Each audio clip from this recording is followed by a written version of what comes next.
ఈ రాత్రి మరొక మాట చెప్తాను. ప్రార్థన చేసిన తర్వాత పాస్పోర్ట్ వచ్చేసింది, ఆవిడికి వీసా వచ్చేసింది, అన్నీ వచ్చేసినాయి. ప్రార్థన ఎట్టించుకుంది, ప్రార్థన అయిపోయింది, రెడీ అయిపోతుంది. ఎక్కడికే? అప్పుడు అయ్యగారు మీరు కూడా రండి ఈ రాత్రి నాతో అంది. ఎక్కడికి అన్నాను. ఎక్కడికంటుంది? కోటే కదా, ఎయిర్పోర్ట్కి రమ్మంటుంది నన్ను. నేనెందుకులే అమ్మా, మీ ఆయన మీ పిల్లలు అందరూ వస్తున్నారుగా, నేనెందుకను.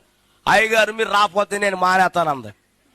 బాబు లేనిపోయింది అని అందరూ వచ్చి నన్ను కొడతారు, అలా ఆయన నన్ను కొట్టి అతడు మానేసిందంటే లేనిపోయిన గొడవెట్టకమ్మా వస్తానని కారు ఎక్కించుకున్నారు, తీసుకెళ్ళిపోయారు. ఎయిర్పోర్ట్కి వచ్చేసాం.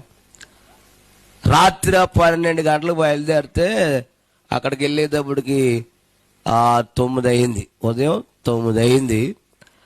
రాత్రికి 7 గంటల ఫ్లైట్ అది. అప్పుడు దాకా మేము అక్కడే ఉన్నాం.